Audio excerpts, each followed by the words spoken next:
Assalamualaikum warahmatullahi wabarakatuh. Alhamdulillahi ma'ana rabbiya khaira rabb wa wasitatna al-musyaffa' abduhu al-muntakhab. Allahumma salli wa sallim ala sayyidina Muhammadin sayyidil ajami wal arab wa ala alihi wa sahbihi wa man ilaihi qadiktarab. Alhamdulillahi rabbil alamin taftili wa ikhtarumi jamil habaib wal ulama wa nahussu bi dzikr sayyidil walid ba'dal walid al-habib as-sayyid Idrus bin Muhammad bin Abdul Qadir al-Idrus hafizahullah wa ra'ah. Kama nahussu bi dzikri al-habib Abdurrahman al-Attas wa nahussu bi dzikri Hamid as-Sakaf wa jami'i sadatina habaib yang tidak bisa kami sebutkan satu persatu tanpa mengurangi rasa ta'zim takrim kami. Hadirin hadirat jamaah majelis Rasulullah, para santrinya Habib Umar bin Muhammad bin Salim bin Hafid insyaallah. Karena sesungguhnya kita semuanya adalah santrinya Habib Umar. Semuanya semoga kita diakui sebagai murid dan santri beliau, amin ya rabbal alamin. Alhamdulillahirabbil alamin, pada malam hari ini kita bisa berhadir, bisa berjumpa dengan keadaan sehat walafiat. Sebenarnya Al-Fakir belum pantas, tidak pantas untuk berdiri di sini untuk berbicara karena sesungguhnya kami hanya ingin hadir karena kangen kepada guru kami Sayyidil Walid Al-Habib Idrus bin Muhammad bin Abdul Qadir Al-Idrus. Akan tetapi karena beliau meminta untuk cerita apa yang terjadi, apa yang saya alami ketika saya belajar di Tarim, maka kami akan sampaikan sedikit cerita. Jadi berawal ketika kita jauh sebelum ke Tarim, kami sempat ikut beberapa waktu untuk menghadiri majelis Rasulullah SAW Jawa Timur ketika kami masih berada di S1 Universitas Airlangga. Saat itu masih jamaah masih sedikit. Jadi kami alhamdulillah bisa berkhidmat sedikit dengan teman-teman kami yang dulu, Mas Ahmad, Mas Khairul dan lain-lain. Semoga semuanya diberikan keberkahan oleh Allah Subhanahu wa taala. Amin. Maka pada awal tahun kemarin kami diizinkan oleh Allah untuk pergi ke kota Tarim, kota yang mana penuh keberkahan, penuh dengan wali Allah Subhanahu wa taala.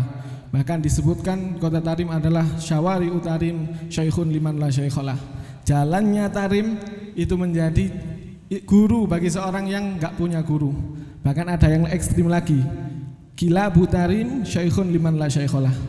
Nyun sewu, anjingnya di kota Tarim bisa menjadi guru bagi orang yang enggak menjadi guru, yang enggak punya guru.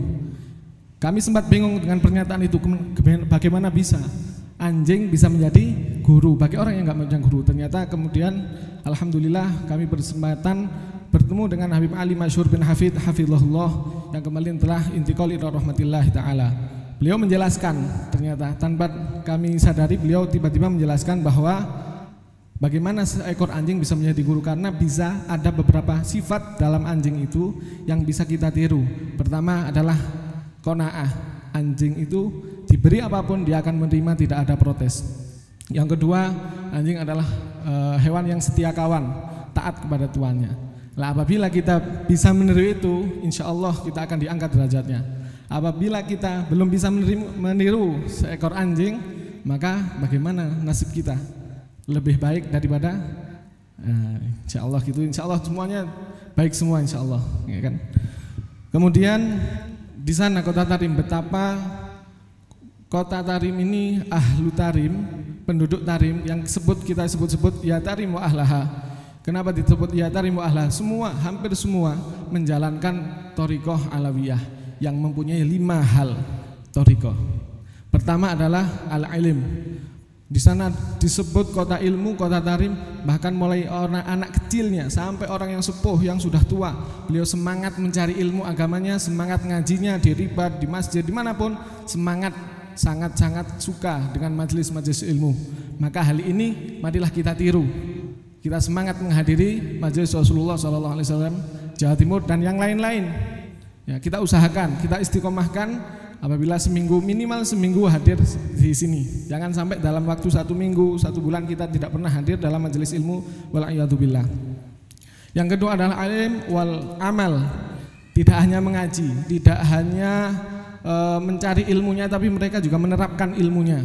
Apa yang didapat di dalam taklim mereka akan senantiasa yaitu menerapkan ilmunya. Seperti contoh hal kecil, kalau kita di Indonesia ada seorang pedagang, apabila menimbang sesuatu kan harus pas gini ya, Misalnya beli bawang, ibu-ibu beli bawang, harus pas 1 kilo ya harus gini. Tapi kalau di sana Masya Allah sudah 1 kilo masih ditambah lagi, jelek sampai betul-betul berat timbangan bawangnya. Nah, ini adalah salah satu adalah penerapan ilmu mereka. Belum lagi kalau sudah masuk Ramadan, Masya Allah siangnya jadi malam, malamnya jadi siang. Setelah isyraq off 1 hari nggak ada kegiatan sama sekali, sepi. Kemudian apabila sudah datang maghrib akan ramai, bahkan bengkel-bengkel, pasar segala macam bukanya di malam hari sampai menjelang sahur dan subuh. Al-ilm wal amal. Yang ketiga adalah wal khauf, yaitu takut. Takut yakni apa? Takut kepada Allah, takwa. Takut kepada Allah, takut bermaksiat, takut melanggar hukum-hukum dan ketentuan Allah. Maka ketika kita ditarim, kita nggak akan bisa, sulit rasanya untuk melakukan maksiat. Mau maksiat apa? Di sana nggak ada internet, internetnya itu jaringannya sangat susah. Ada televisi, nggak ada channelnya. Listrik kalau sekarang lagi musim panas 16 jam mati setiap hari. Kalau listriknya mati, semua ikut mati, nggak ada internet, nggak ada apa. Panasnya 43 derajat. Nah, ini secara zahir memang kelihatannya payah. Akan tetapi secara batin ini kekuatannya di sisi Allah sangat-sangat tinggi. Ya, jadi al-ilm wal amal wal khauf. Yang selanjutnya adalah wal ikhlas. Ya, ini mereka melakukan segala sesuatu hanya semata-mata karena Allah. Tidak ada tendensi ataupun apa-apa tergantung orang lain, tidak ada. Jadi semuanya dilakukan atas dasar ikhlas karena mengharap hanya semata-mata ridho Allah Subhanahu wa taala. Dan yang terakhir adalah al-wara. Mohon maaf ini mesti perlu banyak belajar lagi. Al-wara yaitu apa? Menghilangkan diri dari rasa cinta dunia, menghilangkan diri daripada cinta kepada hal-hal yang membuat diri kita jauh dengan Allah Subhanahu wa taala. Nah, kemudian kami sempat beberapa kali juga belajar selain ke guru mulia, guru utama kami juga mengambil ilmu daripada salah satu guru kami yang bernama Habib Muhsin bin Syahab. Nah, ini ada kabar gembira untuk kita semua. Bagi siapapun yang ingin ditakdirkan menjadi ahlu tarim, walaupun secara zahir tidak berada di tarim, akan bisa menjadi ahlu tarim, ya tarim wa ahlaha. Bagaimana? Dengan cara melaksanakan 5 tadi thariqah alawiyah.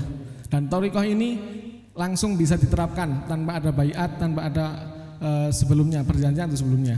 Jadi siapapun bagi kita semua yang ingin dicatat sebagai ahlu tarim, maka kita lakukan 5 ini tadi. Insya Allah kita akan dicatat sebagai ahlu tarim.